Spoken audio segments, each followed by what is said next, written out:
Good afternoon. Jake Berry here. I'm a Master of Cybersecurity student at UNSW. The following case study is about the 2020 Azure crypto mining attack via some leaked GitHub credentials. Over the next 5 minutes, I'll explain how it worked, the impact, who was responsible, and the key trends so we can stop it from happening again. I'm going to dive into the nature of the attack here. So, this particular study goes back to mid-2020. There was a group of attackers that ran automated searches of public GitHub spaces for Azure.publish settings XML files. These files store subscription keys, tenant IDs, management certificates, etc.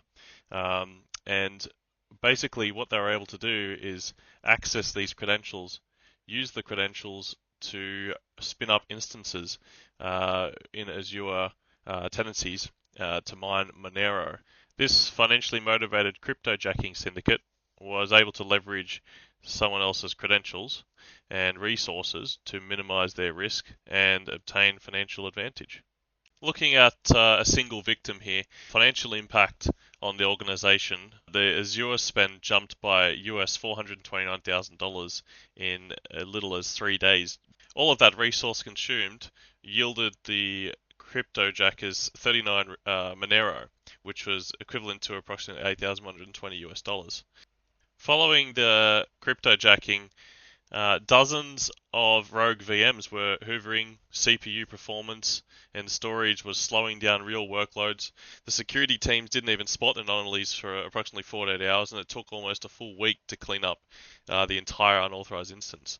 On top of the financial operations and chaos, emergency audits, etc., there was ugly press coverage, dented stakeholder confidence, and this epic secret spalling exposed serious gaps in credential management, a compliance headache with potential fines looming for the organization.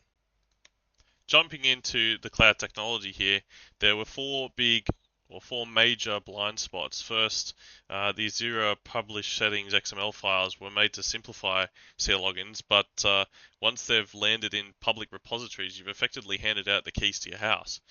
Second is GitHub back then didn't automatically scan or flag for exposed Azure credentials, so it didn't provide any notifications, so the leak basically fled under the radar. Thirdly, a solid fix is to centralize secrets in Azure Key Vaults or other key vaults provided by cloud service providers and swap out static keys for managed identities.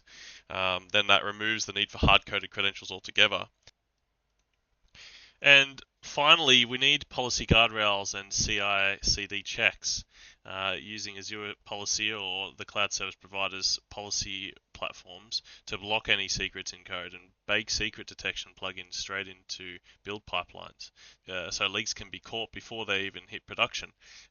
This common or best practice techniques weren't used at all in the organization, hence allowing an attack like this to happen.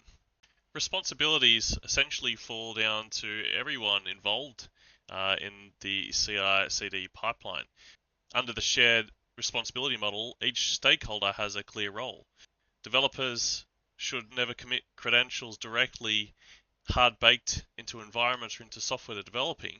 Security teams should enforce least privilege roles and schedule regular audits, not only on the software that's being developed, but also on how the teams operate and build and what procedures they follow.